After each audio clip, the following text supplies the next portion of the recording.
Yo, what is going on, homies? It's your boy StumpD back for another OPTC video, and in today's video, it is that time of the month again, where we put all of the Sugos in the game on a tier list and give you guys an understanding of what characters are good for this particular month, what characters are the best characters in the game, and what characters you should be spending your resources or materials on. Now, if you guys are new to these tier lists, if you haven't checked them out before, I'll leave a link in the description for the tier list playlist. But basically, I like to rank characters on their usability across the entire game that excludes PvP. I do like to do my own PvP videos, and I think every character has their own right to be spoken about in PvP, because some characters that make their way to the top of the list are also exceptional in PvP. So I try to take that out, but also mention it as well, because leveling characters up in regular play obviously affects their PvP stats as well. So it is something that we sort of touch on a little bit, but not something that we focus on at all.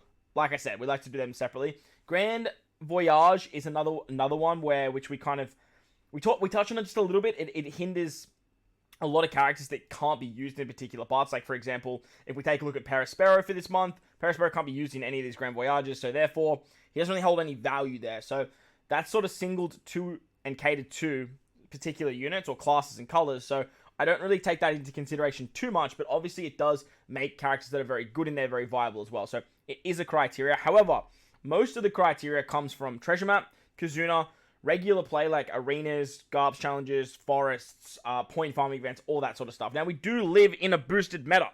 Just be mindful of that.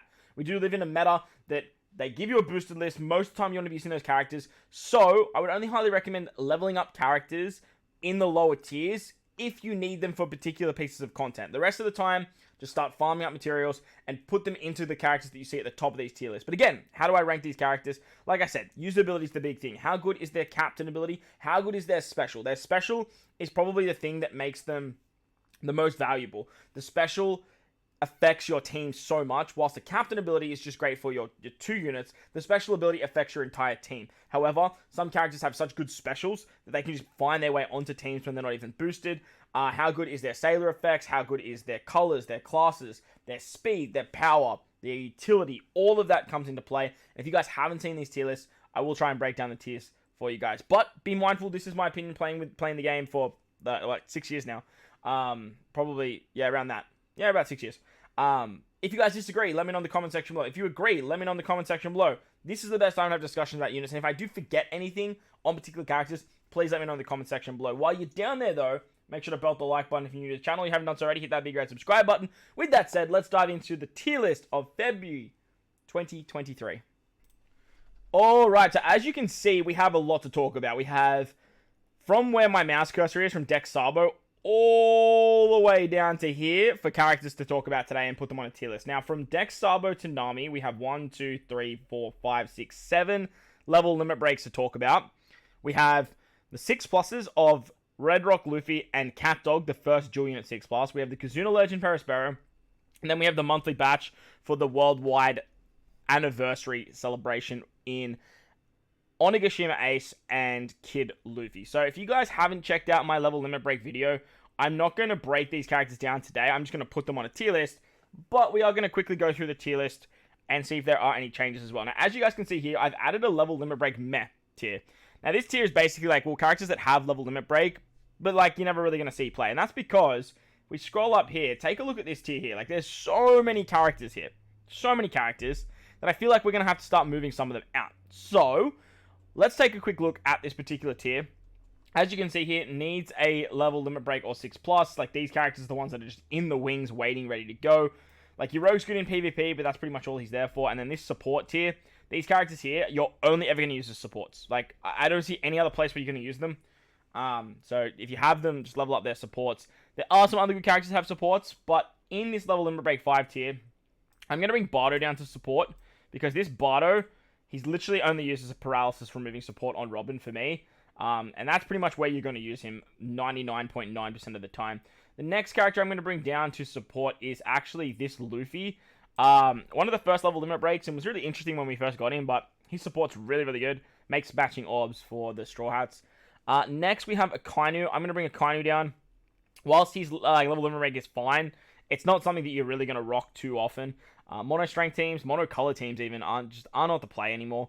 You definitely can do it, but there's just other units that do it so much better that I do want to bring him down to his support, because his support is actually fantastic. You don't even need to have him 6+. Like, honestly, like, just get his support max. Very, very good support. Next, we've got the Fujis and Cracker. Now, Cracker I'm going to bring down to support. Cracker goes on to... Great PvP character, by the way. Like, fantastic PvP slasher team runner. But his support goes on, like, Katakuri and the Big Mom Pirates to remove chain coefficient and chain lock. Very, very powerful. As for these other characters here, Sanji, I'm going to bring him down to level limit break meh. He's whatever. If you have him limit break plus, I get it. He can do things, but, like, who's limit break plusing their V2 Sanji? Like, get out of here. Robin's another one. Very low captain multiplier. I think this Robin is just kind of meh. As for Boa, I've never really seen too much play for Boa. I level limit break 5 turn. I still haven't done a showcase, really. I think she's kind of meh. As for Enel, as a sub, Enel's really good, so I do want to keep him there. Same with Mihawk. I think Mihawk's got great potential as a sub. I'm going to bring Magellan down to support. He has a fantastic support. 13% attack to striker characters. Massive stats there. That's really the only place I use Magellan is just literally as a stat stick support, which is wild to say. Ace, I think, is quite meh. Crocodiles is cool, but, like, his chain boundary, you have to be below 50%, and I tried to use him recently, and I just couldn't make him work because of that threshold. Very, very annoying. Suri was great, but, like, he's just kind of meh. Marco's actually not a terrible sub. Whitebeard is probably a bit meh now. He goes through normal attacks only, which is great, but you're not really going to use that too often, except for in something like Treasure Map, and that's like a big-time endgame player thing. If you guys want to see me do that endgame player tier list, by the way, let me know in the comment section below as well, and I'll think about it. But I think I'm going to save that for some bigger celebrations, like the anniversary and New Year's and stuff like that now, moving forward. Dofi's got a really good level limit break, but I don't know if he's really worth it. I think Lucci's probably quite, like, his level limit break is pretty meh. I don't even remember what it does, so, like, that says something for it. And the rest of them is... I think the rest of them are fine. Yeah, I think the rest of them are fine. But let me know if you guys have any disagreements. If you guys think some should be moved down. Maybe even bringing Dofi down to support, just because that's pretty much the only place I use him is down here as a support unit. Same as Tesoro as well. Like, but I do want to give them credit, because, like, their level limits are pretty good. As for B tier captain and B tier sub, as you guys can see here, we have these particular echelons of units. These characters are sort of at the back end now. They're starting to drop off, and they're probably around, like, rare recruit tier for what they do.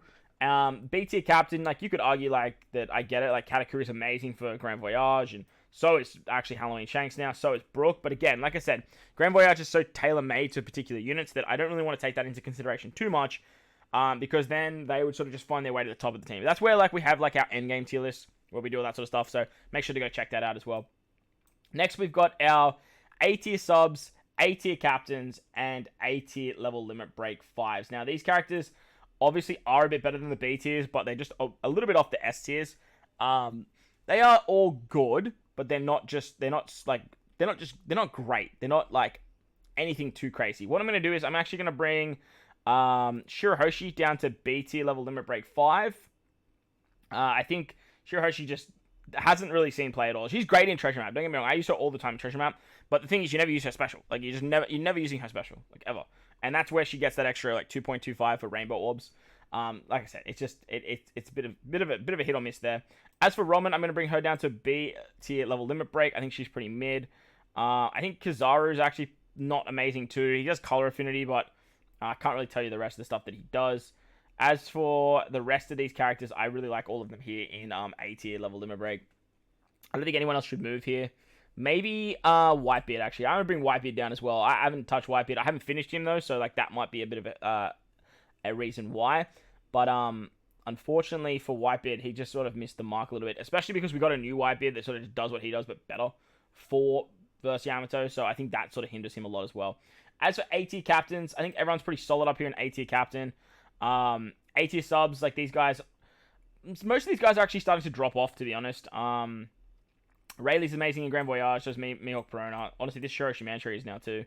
I think I'm going to bring Smooth. Nah, Smoothie's got great utility. Great utility here as well. Garp could probably be taken down to B tier sub. I think Garp just, like, never really found his way because Rayleigh's a thing. Which is wild to say because, like, Rayleigh's so old. Germa nowadays, you could probably I could probably see them getting put down to B tier sub. You're really only using them for their captain swap mechanic, and like that's just like non-existent nowadays. Shirohoshi Mancherry, I think we're gonna bring them down to B tier sub as well. You're never really using them too much, to be honest. Like I think they finally had like some sort of play for Grand Voyage, but like that's pretty much it. As for the rest of these characters, A tier captains, I think I'm happy with all the A tier captains. Actually, I'm gonna bring Who's Who down to B tier captain. I think Who's Who, like I was so gassed on Who's Who when he first came out, but like he's just bad, man. Like he's bad. Like I wanted to speedrun stuff with him and just could not get it done. Like it was just wild. It was actually wild. As for Black Maria, I'm gonna bring her down to A tier sub. I've never used her as a captain with all the other paralysis removing captains with Nami now. Like you're never using her as a captain. As a sub, though, you definitely can see some play there. Mainly because she has that sailor ability that can remove paralysis. But I mainly just use her as a support. More than anything. Honestly, actually, I'm going to bring her into B tier captain. And I'm going to put Who's Who as an A tier sub. Just because Who's Who does give the special rewind. However, you do need your captain to be Dex or Quick. Which does hinder him drastically. The problem with that is, like, I'm going to put him in the back end here of this category. Like, the back end. Moving on to the next ones. I'm going to bring this Big Mom down into A tier sub. She's got a great orb boost and she has a great end to turn damage, but like, it's very rare times that you're using her. Like, it's very rarely. She's great for like Revolutionary 2, but like, honestly, that's pretty much about it. As for this Akainu as well, I'm going to bring him down to B tier sub as well. Just nowadays, Defense 0 is great, and that the conditional base is awesome. Attack boost is great too, but like, you need to be able to get that conditional for that to be very, very powerful. There's a barrier pen though, which is pretty nice. S tier subs. Oh, we're going to take off this Onigashima Luffy, by the way. We don't need him on the tier list anymore because we have this guy right here to talk about. So we're going to take him off the tier list. He was in S tier sub. As for the rest of these characters in S tier subs, I think they're all okay here, but I think I'm going to bring Whitebeard down to A tier captain. I think Shanks holds way more value than Whitebeard. Couldn't tell you last time he's Whitebeard. I get it. He's good. Attack boost, orb boost, base stats. It's great. But I think Shanks' orb manipulation just like sets the two apart. Like, tell me the last time you used versus Whitebeard, if I'm completely honest. Honestly, without Grand Voyage, when was the last time you used versus Shanks? But for me, Shanks triggers a lot more conditions nowadays. Like, he triggers the Luffy condition. He triggers the Roger's condition. So does Whitebeard, but like, with the Roger argument. But like, Whitebeard's getting more characters where Shanks is sort of... This Psy Shanks is just very segregated to other Shankses in the game. As for the rest of these guys here, Perona's okay, but I don't think I've used Perona very often. Page 1 ulti's probably on the cusp of moving out, and I'm going to bring Boa into A tier captain. I just don't, like, she's mainly used as a sub, don't get me wrong, but I just don't think she's, like, as good as these other subs. You know what? It's hard to say. Actually, I'm going to keep her in S tier sub, because you only use her as a sub, and I'm going to bring Mori into A tier captain. I think Mori's got a great captain ability, and his sub potential is very, very good. But I do think he's at the top end of all of these captains. I just think he sort of dropped off quite a bit. As for these level limit breaks, we got a lot going on in S tier level limit breaks, so we might need to bring some of them down. What if we have a look here at S tier level limit break compared to A tier level limit break? Now, for me, I've never used Hody, and I think that whilst Hody's good, I think it's like you have to go out of your way to use him kind of situation. He's just not going to find a place on a team that's going to make him good. And I think Katakuri is probably the same. This Katakuri here. I haven't actually used him per se, but let me know in the comment section below if you guys think that he's just absolutely cracked on that particular team. Sugar definitely can find the level in break 5. Chopper's very good too. I think Mihawk's really fun too. I think Mihawk's got a great level limit break. Same with Shiki. Frankie's is insane. These characters are wild. The Blackbeard, you could probably make an argument for me to move down, but like as a captain, he's just so good. He's actually still really good. And then these laws you could maybe make an argument to move down too. The Nami's great. Shanks nowadays, I'm going to bring Shanks down. I think Shanks has probably had his time in the sun up there in the S tier. Mainly because you don't need him for the Sea Monster anymore. Like, so he's great for Psy teams though. Like, if you're running Mono Psy, which no one really is anymore, like, he is fantastic. But like I said, no one's really running that. S tier subs, I think everyone's fine here. S tier captains, I think it's probably time we bring Sasaki down. Sasaki is fantastic, but the fact you have to obviously run Strength, Dex, and Quick does hinder him. He's a powerhouse superclass, which can kind of hinder him as well. But he does partner up with Super Tandem Kaido very, very well. So there's definitely that. Hina, S tier captain, yeah, she's great. Ace is amazing. This versus Ace, but versus Ace and versus Akainu right now, you could probably argue to me that can be like to be moved down, to be honest. Most of the time I'm running these guys as subs. if I'm being really honest with you. But they're two of like my most used units. Honestly, Ace, I don't use nearly as much as Versailles, if I'm honest. Most of the time, I use them in PvP. And the special versus Ace is just fantastic. His versatility is great too. So I think as an S tier sub, they're probably better than these A tier captains. So I definitely wanna shout that out. Also, I'm going to definitely bring down Verse Kaido into the B tier captain tier. He's definitely a B tier captain. He should not be up here in A tier captain. No way in hell. Where's Verse Big Mom? Verse Big Mom, she can come down to A tier sub as well. I think Verse Big Mom's had her time as S tier sub. She can be 100% moved down. 100%. As for what else have we got here? As for the S tier captains, I think everyone here is pretty fine. This Big Mom's really hard to get her special. Like, really, really hard to get her special. When you can get it, she's great. And she's got that color affinity in her captain that works great with Verse Kaido. Who's up here. But, like, you're just never seeing her special. So I'm going to drop it to A tier captain. Because, honestly, in my opinion, I would rather run Morio. Like, I would 100% rather run Morio. Nowadays, anyway. Just because he's just more fluent. Whilst Big Mom has more power potential, like, Morio's just more fluent. The law states if you can use V1 Kaido, you always use V1 Kaido. That's the reason he's up here. I understand that he's, like, nowhere near as powerful as the echelon of characters up here, but look, he's still very, very good. As for Sanji and Luffy, I'm going to bring them down. I found Sanji and Luffy are quite wonky. Sanji and Zoro. They're quite wonky, to be honest. They're great for Grand Voyage, and they got that extra damage in their color affinity, which when it works really well, but, like, it's very rare you can actually get that extra damage, so I'm going to bring them down too. Lucci, I'm still a big Lucci advocate. I love Lucci. I think he's fantastic. Worst case scenario, we bring him down to S tier sub. Marco is fantastic. Marco should be at the top of this list, to be honest. And Straw Hat Crew is a great option. Crocodile's probably dropped off a little bit now. Probably argue that he's down to A tier captain. But his stacking ability and then using his superclass is still very, very powerful. This Blackbeard's great. King's obviously fantastic. Queen's probably a little bit better, and that's why Queen's probably a little bit higher. Wherever Queen is. Oh no, Queen's still in the S tier captain as well.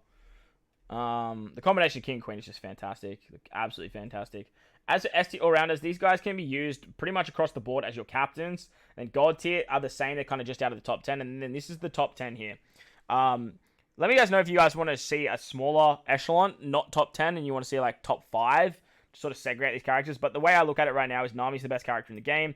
Whitebeard and Roger, they're a fantastic sub. You can put them on any team and that team gets better. Striker have the best final tap in the game. Uta has the most viability of being this Uta, or even, if you really want to, this Uta, which is crazy.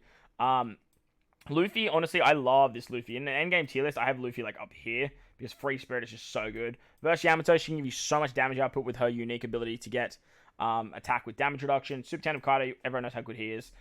This Law is going to be in the metal shop. He's in the metal shop right now. Honestly, if you don't have him and you have 600 metals, pick him up. Wait until the end of the month though, and then pick him up because you might like summon him throughout the month on tickets and whatnot. But yeah, if you have 600 metals like at the end of the month, I would pick him up. Like, he's fantastic. He's a terrific.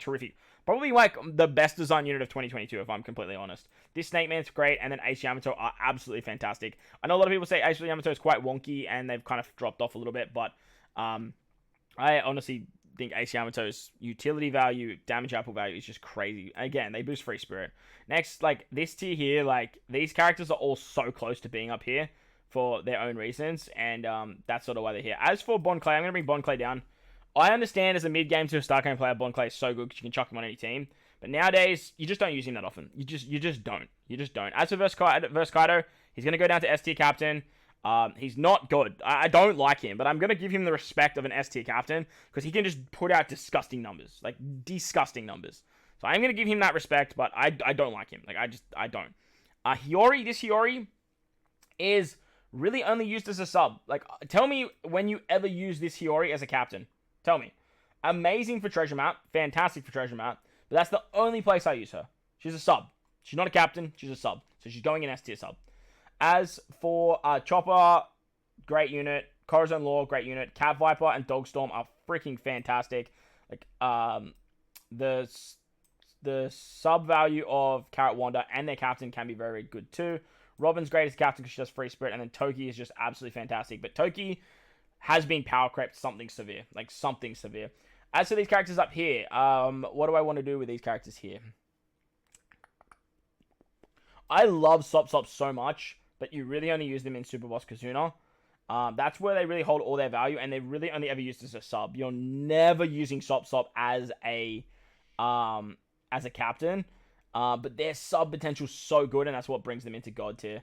But if I was going to drop anyone from this tier, I would bring down this unit here.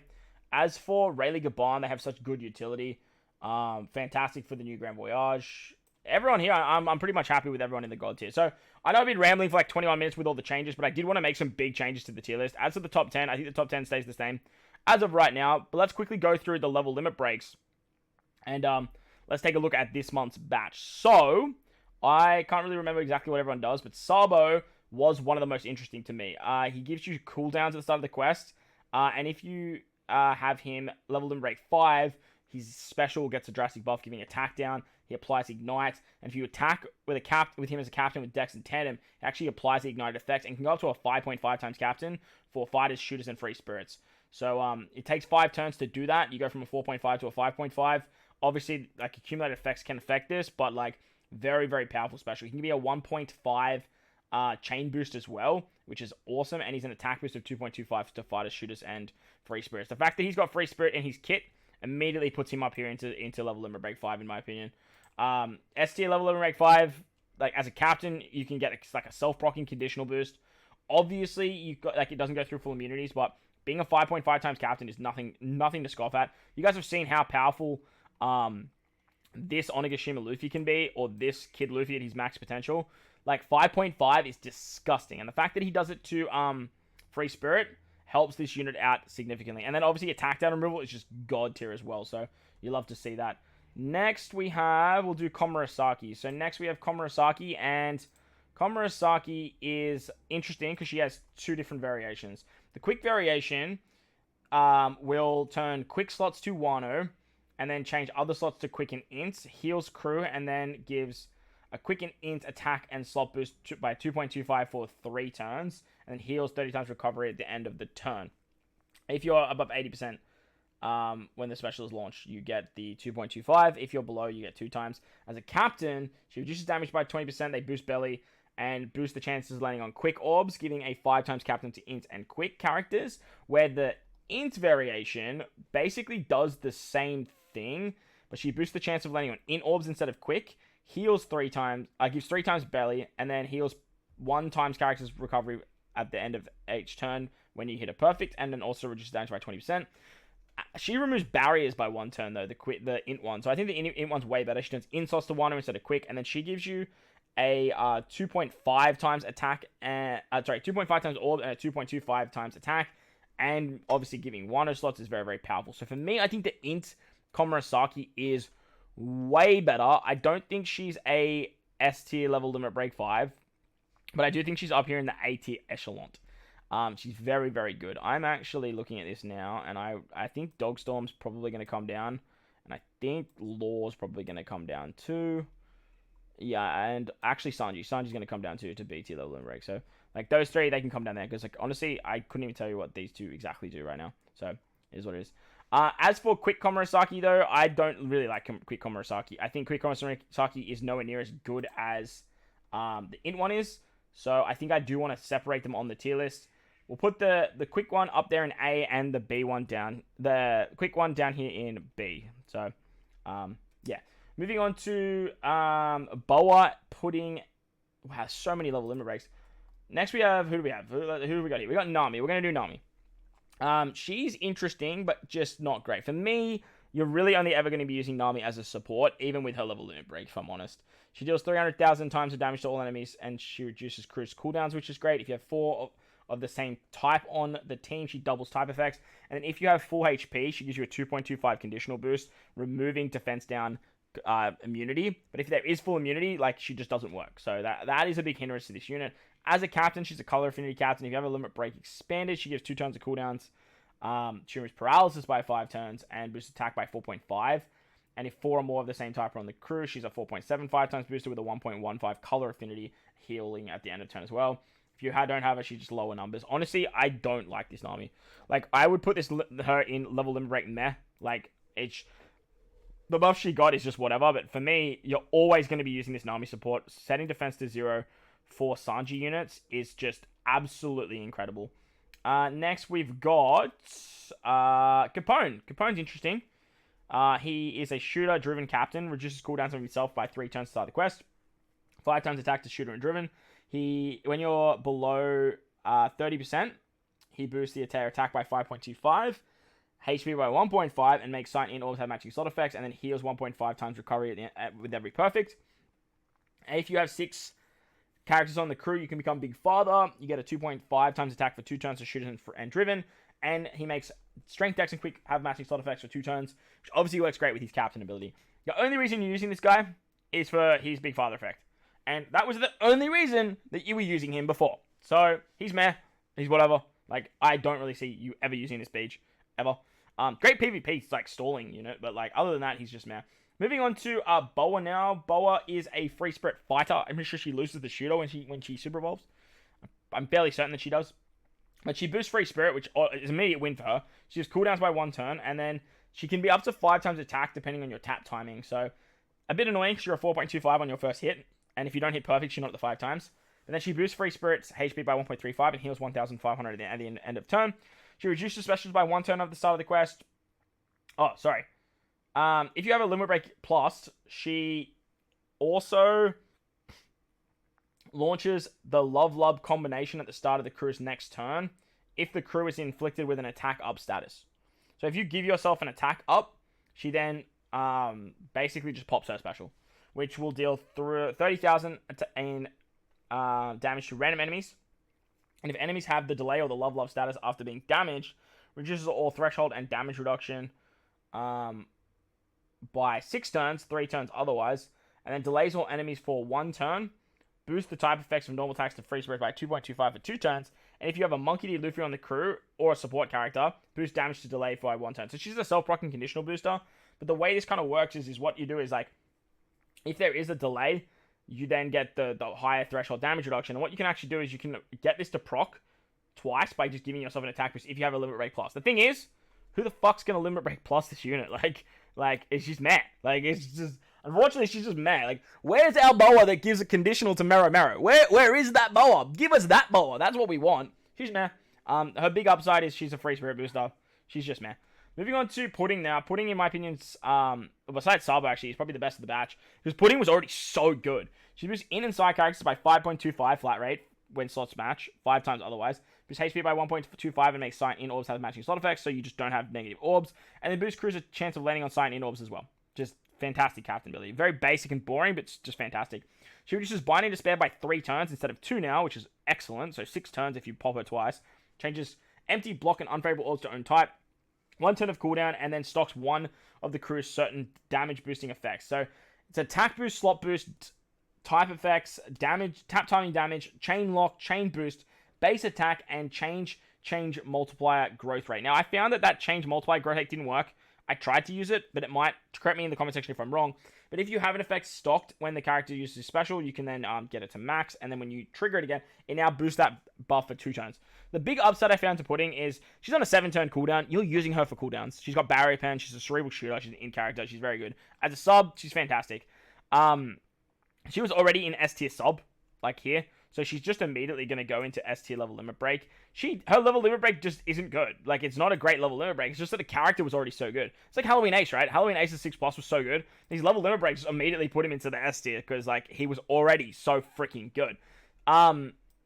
I really like Pudding. I think the 6 turns of utility is now amazing. It also opens the door to supports. Like, you can just use, like, a 2-turn support and then pop Pudding once, and you'll get 5 turns of, like, Bind and Despair, which is just... It's so good. Like, it's so good. I think that buff alone is what, like, makes her, like, amazing. The stockpiling 2 effects is good because you can carry it into the next stage and avoid stuff like low attack buffs and stuff like that. But the main use you're going to see this unit with is that utility of cooldowns, orb manipulation, and then that stock buff, which can go past, like, it just doesn't get, like, triggering interrupts. So very, very nice there. That was all of the level limit breaks, thank God, because they usually take a very, very long time.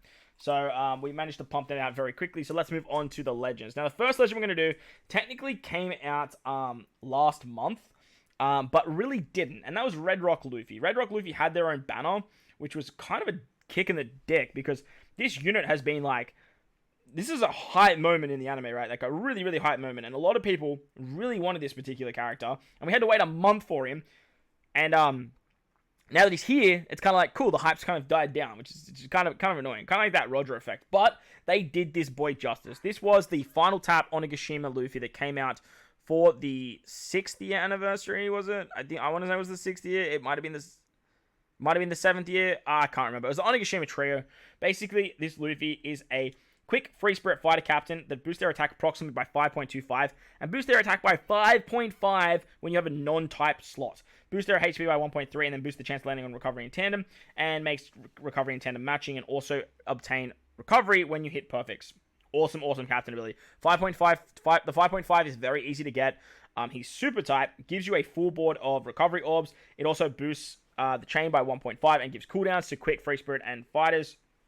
Absolutely amazing. You can just get the 5.5 times captain. You get a whole bunch of recovery orbs. You can heal with those recovery orbs just by hitting perfects, and the healing is absolutely massive. 5.5 is a massive captain ability. It's insane. For a character that has a super type, if you look at something like super type Shanks, or you look at like super class super tandem Luffy, that is an absolute monstrous buff that you can increase this when you are versing your type, or if you are just like of that class. So very, very powerful captain ability. Pretty bland and basic, but like pretty spot on, to be honest. Free Spirit, best class in the game. It's not even close. So that helps this guy out so much as well.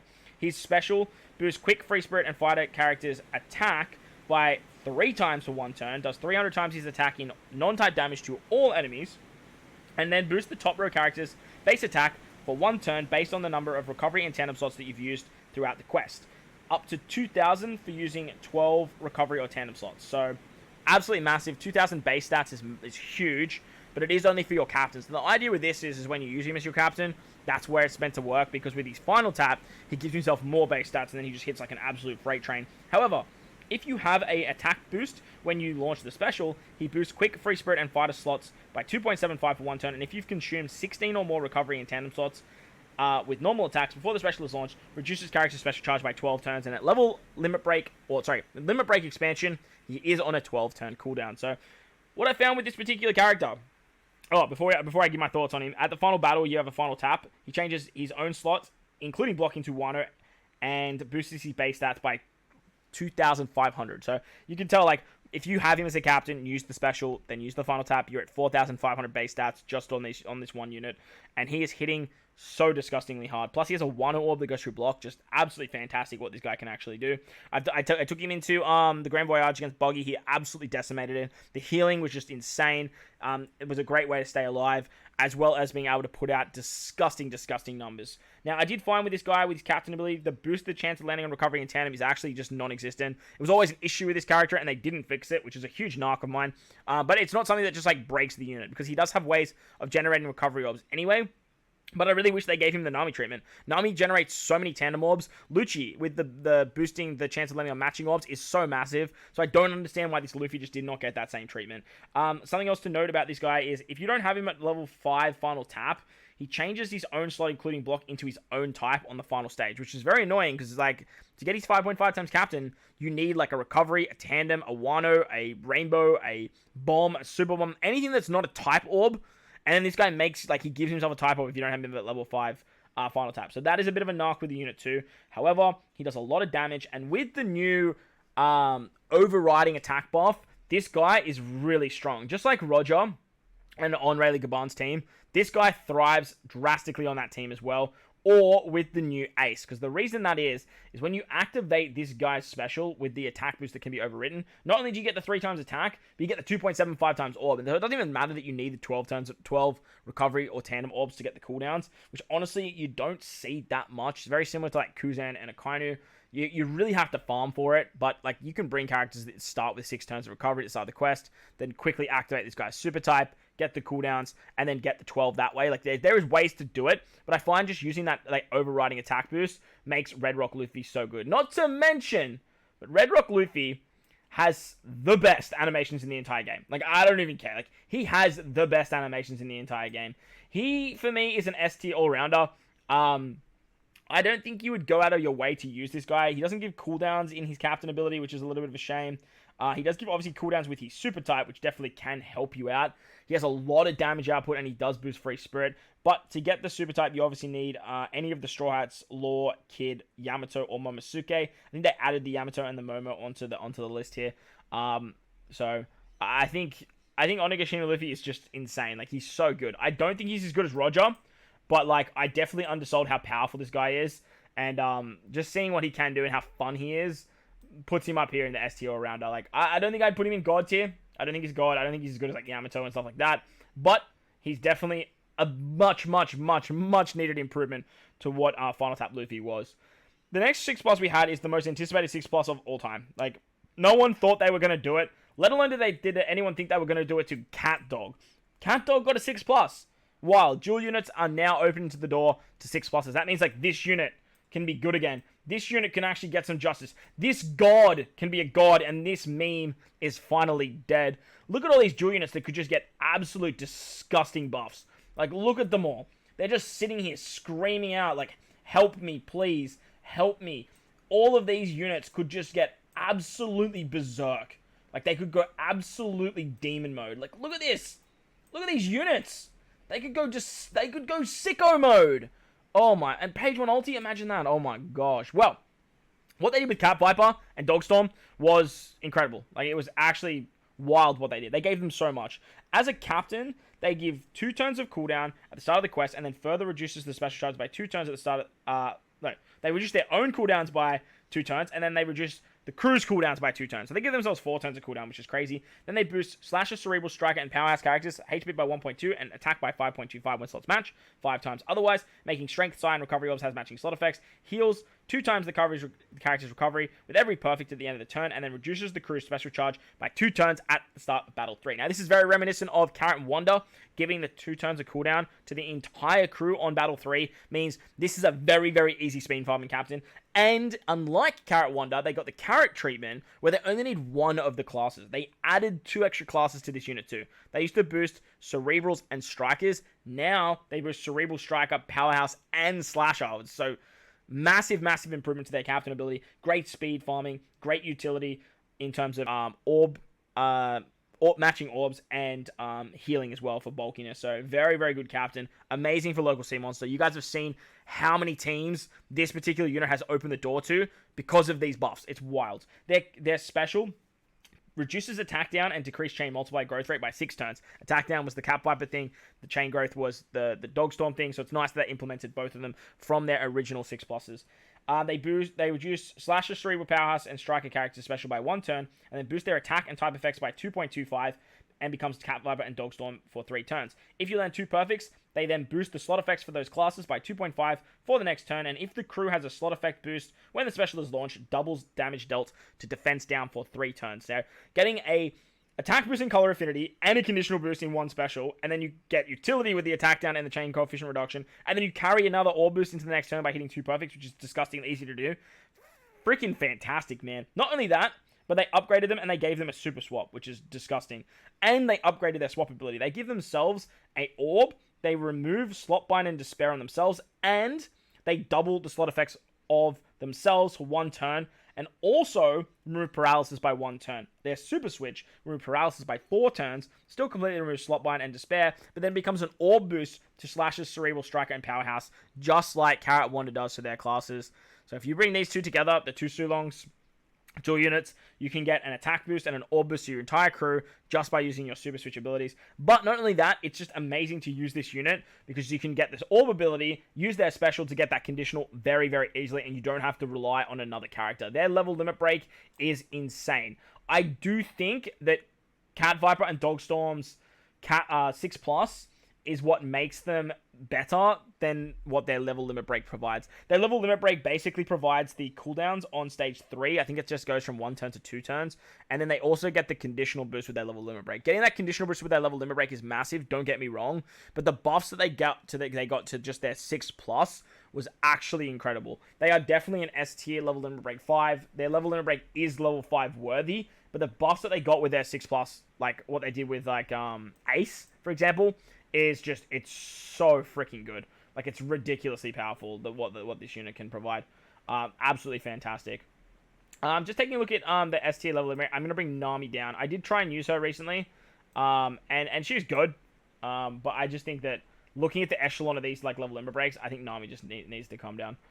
On to the next characters now. We're getting into the crux of the video because we do have the 3 new legends of the month. We got a Kizuna legend, Perospero.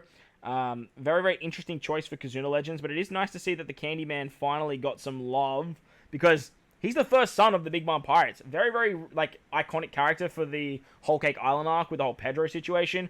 So it's nice to see that he finally got a legend. He has a Dex-driven striker unit. His captain ability boosts striker and driven's attack by 5.25, HP by 1.2, and then makes strength, Dex, and recovery slots have matching slot effects, reducing damage by 10%, and reduces special reverse by 10 turns. So he has a utility in his captain. He's a solid captain for driven and strikers. Striker are probably the second best class in the game right now, just behind Free Spirit. So it's very nice to see that him do that. He's also a super striker booster as well, so he's a super class. But his special has a 2-turn cooldown. At 9 turns, he reduces all enemies' HP by 10%, which is great for supports that need damage. He reduces striker and driven characters' special charge by 1 turn, locks their slots for 1 turn, reduces damage by 60%, and if the captain is striker or driven, sets the chain multiply minimum value at 2.75, maxing at 10. So, very easy to get. 9 turns is very low. Great that there is cooldowns there. Ore blocking is underrated, and the chain boundary, very, very powerful. However, if you get into a 14-turn cooldown, he still reduces HP by 10%, but he reduces striker and driven's cooldowns by 2 turns, and then prevents their slots by being changed until striker or driven characters land a great strike, then reduces damage by 95%, and if the captain is striker or driven, he gives a chain boundary at 3.25, maxing at 15. However, if you have a lock chain multiplier status, he gives 1500 base stats to striker and driven instead. So, this is a ridiculous special. 2 turns of cooldown is wild, but he also gives the super orb lock with great hits. Now, greats are the hardest or the most annoying to hit, in my opinion, in the game, because perfects are super easy, goods are super nice, but with this, you can lock your orbs and then just continuously hit perfects, and you'll just keep whatever orbs you locked. If you have 1 orbs, if you have tandem orbs, it works absolutely fantastic. Not only that, but in his captain, if you have 6 striker characters, he changes block slots and type slots into their character's own type, applies 30% striker resistance for 1 turn, and then changes all striker characters into super striker. So they made him future-proof because he does not rotate, recovery, or tandem orbs, which is awesome for like super tandem abilities. So very, very powerful character for the driven and striker class. The chain boundary is like the highest that we're starting at 3.25, but it does cap out at 15. Most of the time on striker and driven teams, you're not going to see that 15-turn chain boundary. However, with some other like builds of like the new Luffy and Ace chain shenanigans, that 15 is quite low. But for what Perospero does provide for his team, he does a lot. So as a captain, he's great. As a sailor, he's absolutely great. And I think he's going to be the glue that ties all of these crazy strikers together. However, I don't know if I would say he's up here in the god tier. I'd probably actually put him next to X-Drake now that I'm thinking about it. I'd put him next to X-Drake in what he does. But the thing about X-Drake is X-Drake just has the best partner ever here. However, Perospero also has a best partner right here in Verse Yamato. Perospero alongside Verse Yamato or next to or under Verse Yamato is insane. He gives the chain boundary effect. He gives you super orb lock because Yamato gives you Wano slots. And then he also gives you 95% damage reduction, which immediately goes into Yamato's damage reduction buff. So this guy is like an absolute monster underneath Verse Yamato. Very, very powerful unit. And like I said, he is the glue that ties like this unit to where's Whitebeard? Like this unit down here. And then you have that new Jack Kizuna Rare recruit. So strength Dex units are on the rise. And if you guys didn't check out my showcase against Grand Voyage Morgans, make sure to go check that out to see how they operate, because they are very, very powerful. Like very, very powerful. Just looking at God tier here, do I actually want to move anyone out? I'm getting the vibes that I kind of want to bring you down. I just think like whilst they're very good, I just think that lately, like, I haven't used them too often. I'm going to bring them down. I'm going to bring them down into S tier all-rounder. Absolutely amazing color affinity, but nowadays I think, like, there's just other units that can do that. Yeah, I'm gonna bring the waifus down. Let me know if you agree or disagree on that move. K-Dad could probably make an argument to be in the top 10 as well. If you guys have seen my summons lately, I'm off this unit. I'm off them. Like, I'm off them. I'll do a showcase on the 150 soon, but like, I'm off them at the moment. Let's move on to the two actual legends that came out for the month though. Perospero's sailor abilities, by the way, he removes special reverse by 5 turns and makes strength and dex slots matching for striker and driven. So he's a fantastic sailor and also has a crazy support. He sets the chain multiplier at 2.75 when inflicted with attack down from the chain multiplier, and he goes on any of the big mom pirates that are like the big headliners. Big Mom, Katakuri, Cracker, Smoothie. So a very, very good unit. I really, really like this Perospero. I think he's a fantastic character. Moving on to the crux of the anniversary, the worldwide celebration, I should say. We have a new Kid Luffy and a new Ace. And I got to start off by saying, like, I'm not super gassed on these units. I think they're good. Like, I'm not saying they're bad by all means. But for worldwide anniversary standards, if they're going to make a big deal about the worldwide anniversary, I feel like these units could have been better. Kid Luffy, we're going to talk about him first. At a whopping 2,076 attack, just disgustingly low, and a cost of 40 though, super interesting.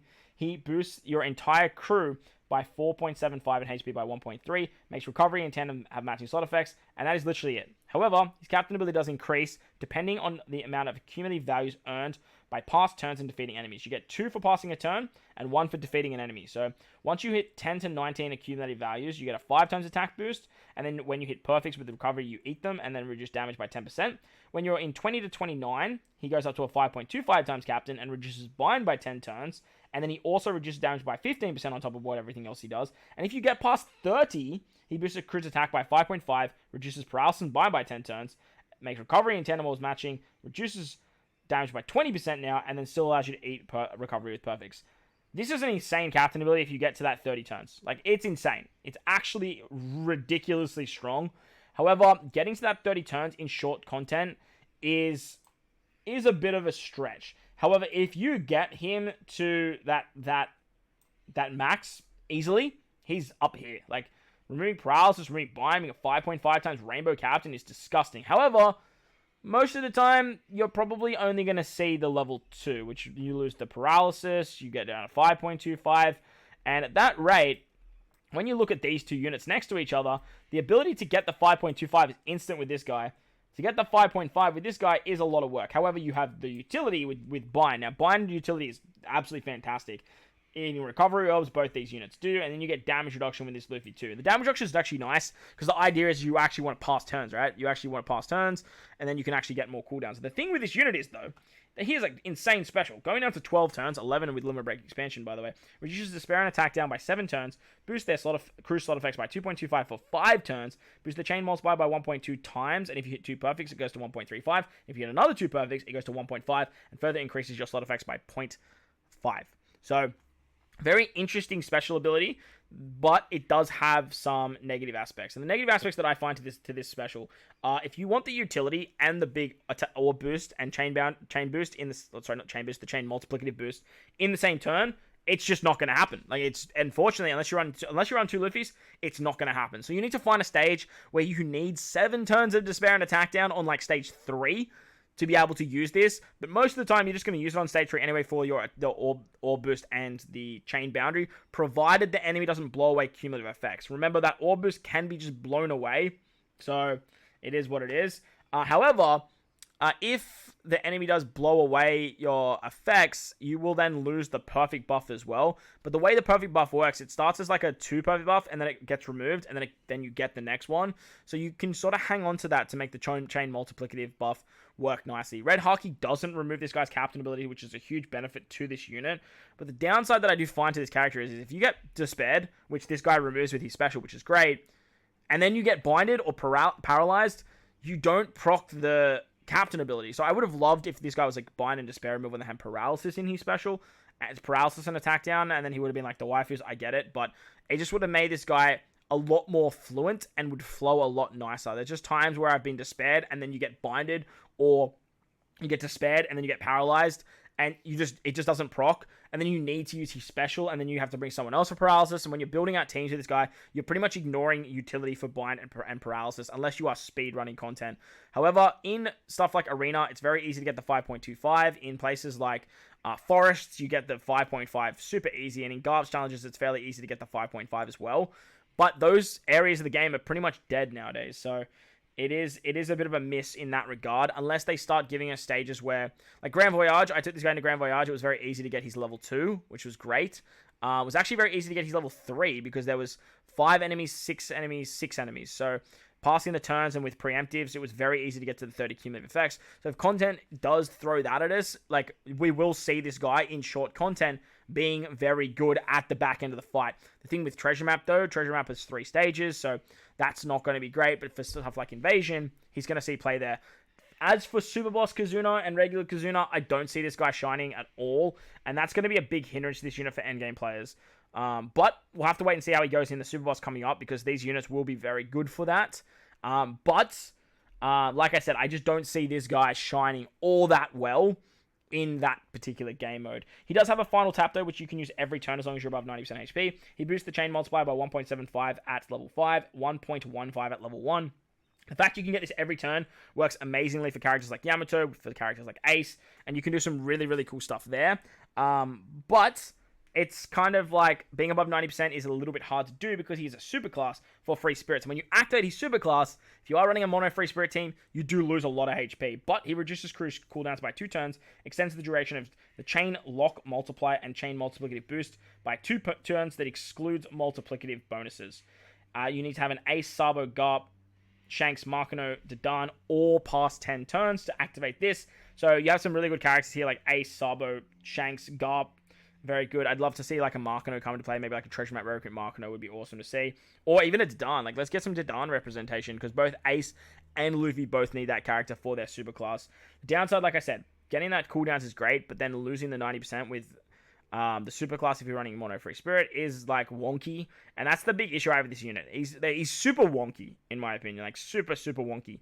For new players and mid game players, I do see this guy being very, very good for beating like long content that you haven't done. But for end game players, I don't see this guy shining that well. If you have an established account, I just don't think that this unit is going to shine. And even if you're a mid game player, I don't really see you running this Luffy over something like this Luffy or something like this Luffy here. Like, the downside that he has to compete with some of these monsters up here, and like this Luffy as well. Like, it's just, even like this Luffy, like, it's just a bit of a shame that they made him so mid, in my opinion. He makes recovery in tandem slots have matching slot effects and obtains an extra 300 with healing. And his support is insane. Goes on Ace, Garp, and Sabo for 1.5 times base attack until the next turn. So you can do some really, really cool stuff there. He's a 40 cost unit, great for sugar teams, I suppose. With that chain multiplicative buff on a sugar team could do some really, really crazy things. But unfortunately, I just think this guy's mid. And for that reason, I'm going to put him in S tier all-rounder. You can use him as a captain. In the early game, like, he's great. But for me, like, I think he's just dropped off. Oh, also, something I forgot to do when I was doing this, I do want to bring Uta up here. I guess the argument I have for Uta with here is, like, as you can see, I've got her following this one. These two are the same unit, by the way. So second best unit in the game, I think, is Uta, because you have so many different variations of Uta, and she just shines across, like, so many different game modes. I think she's fantastic. Where Whitebeard Roger show their value in Grand Voyage, shows their value there, but look, it is what it is. As for Luffy, like I said, fantastic unit, but just not super game breaking or super crazy. I would not put him in the echelon of these characters up here for what he does. However, if you are struggling with like an established box or something like that, you are going to find that this Luffy is going to carry you through a lot of the game. Like, a lot of the game. Bring this guy as a friend captain and just like pass a few turns, get that level 3 captain ability, or level 4, I guess, with the 30 cumulative turns, and you are just going to pop off in a majority of content. Like, majority of content. You run this Luffy, if you have this Roger, you hybrid the two of them up together, and you're doing disgusting things. Like, I don't see much of the game that you are going to struggle with this combination. Like, with this combination right here, I do not see you struggling very often. Like, very often at all. Like, I want to make an argument to put him here in God tier, like, up here, because he can be very, very good, but I do think he's on the cusp right here. So, for, like, early game players and mid game players, I think that he's a God tier unit, but for, like, end mid game and final players, he's just going to be like an all-round like decent unit that you might see play and use the support and PvP. He's got great PvP, fantastic PvP, and that's where he shines for endgame. But as for like early mid game, like he's just like early to early mid game, like he's just a fantastic unit. Moving on to Ace now, the other unit that came out, and most of endgame players were a bit more gassed for this particular unit rather than Luffy. And look, I kind of get it, but at the same time, I'm kind of like, why with this unit too? And a whopping 21-24 attack. Both these units have such a low attack. I just don't understand why. Ace is a speed captain. 2 turns cooldown for the entire crew at the start of the quest. Boosts Psy and Quick units HP by 1.35 and attack by 5. Makes Quick, Psy, and Tandem have matching slot effects. And if there is a Quick unit on the crew, he boosts Psy and Quick characters' attack by 5.25 and adds 0.3 to the chain multiplier, which can stack. So just like 6 plus Yamato, you get the extra 0.3. You need to have a Quick unit on the team, so you build the team out Psy and Quick, which does hinder mono Psy teams, but look, no one's ever running like mono Psy teams anymore, so like that's fine. But you can do some really, really cool stuff with like a full Psy team and then just bringing one Quick unit. His special ability reduces all enemies' HP by 10%, changes top and bottom row, including blocking, to tandem, boosts the chain multiplier by 1.5 for 3 turns, and carries 20% of the final chain multiplier of this turn into the next turn. Minimum of 0.2, maximum of 2.0, and if the crew has a chain multiplier boost, except for multiplicative boost when the special is launched, boost Psy and Quick and shooter characters' base attack by 1250 for 3 turns. So, few things that I have an issue with this is why only make the top and bottom orbs tandem? Like, why not just make just give a full board of tandem orbs? I just don't understand why the middle row misses out, but it is fairly decent orb manipulation, and giving himself tandem orbs is great because he is a super tandem character. He boosts the chain multiplier by 3 turns, by 1.5 for 3 turns, which is really, really good. However, this has to compete directly with Nami, which is what I do find. And he obviously gives base stats as well, which again, Nami gives base stats. So the fact that this unit is directly competing here can be a bit wonky, but he does give a whole new boost that Nami doesn't give. Being able to carry over 20% of the chain multiplier, maxing at 2.0, is actually really interesting. But to do this, you have to hit a 10 times chain multiplier to get the maximum carryover. On top of that, you will have Ace's 1.5 chain boost instead of using something like Nami's, if you are utilizing Nami on the team as well for the base stats. But if you run 2 Aces and you rock them together, you can get the base stats of one Ace, and then you can get the chain boost, the chain boundary shenanigans with the other Ace, and then you can basically carry the base stats over and then use Nami then, or use another chain booster then, if there isn't any paralysis or whatnot. But like I said, the big downside to this unit is that he has to compete directly with this Nami, and this Nami's the best unit in the game, like no doubt about it. So that's kind of a bit of a shame. But getting a new buff and being able to get like all this chain shenanigans is really, really nice. Because if you run 2 Aces as captain and you bring a Quick unit, remember, you're starting at a 1.6 to a 1.9 chain boundary just by your first perfect, which is actually crazy. As I mentioned, he is a super tandem unit. You need at level 1, you need 1 or more shooter plus any 2 of the following characters: Luffy, Garp, Sabo, Dadan, Yamato, Markino, Linaro, Skull, Mahal, and Ganru. He boosts the attack of your entire crew by 1.2 times. No, 1.2 times to Psy and Quick, and shooter characters. Yeah, sorry, let me restate that. Applies an attack boost of 1.2 to Psy, Quick, and shooter characters per 1 turn. That's at level 1. At level 5, he does a 1.5 times... 1.5 times attack boost to those classes, and then further boost the chain multiplier by 1.5. The chain multiplier doesn't come in until level 3 though, so that's something to note. But when you do get this like level 3 to 5, getting that chain like boundary effect, working with Luffy and working with like chain boundaries and like chain boosts and stuff, Ace can do some absolutely crazy things with the chain multiplier. He has a 0.7 chain boost on a Luffy, Sabo, Linaro, Garner, Skull, Mihal unit whenever they use a special, as well as a support. And as a sailor, he gives tandem orbs carried over whenever you hit a perfect, and boosts Psy and Quick characters base attack by 100. So Ace is a really, really fun unit. In my opinion, like, so if you're looking more endgame, I think Ace is way better than Luffy. He's a fantastic, fantastic character. But honestly, between the two of them, I'm going to stick them right next to each other, because the way they kind of operate, they work really, really well together. If you are an endgame player, like, more often you're probably going to want Ace. If you're a newer player, more often you're going to want Luffy, and they kind of operate the same way for what they actually do. I just think Ace gets directly nerfed because he has to compete with like the best unit in the game. And that doesn't make Ace a bad unit. It just means when it comes to usability on the team, if you have Nami, you're going to rock Nami, especially as a captain. Like, it's just absolutely wild what Nami can do. But, like, the fact you could probably hybrid the two up together, like, is definitely an option there as well. And then maybe just chuck a quick unit on the team to satisfy Ace. So that way you have a super type and a super class, so you could definitely do that. But for me, I do like Ace more than Luffy.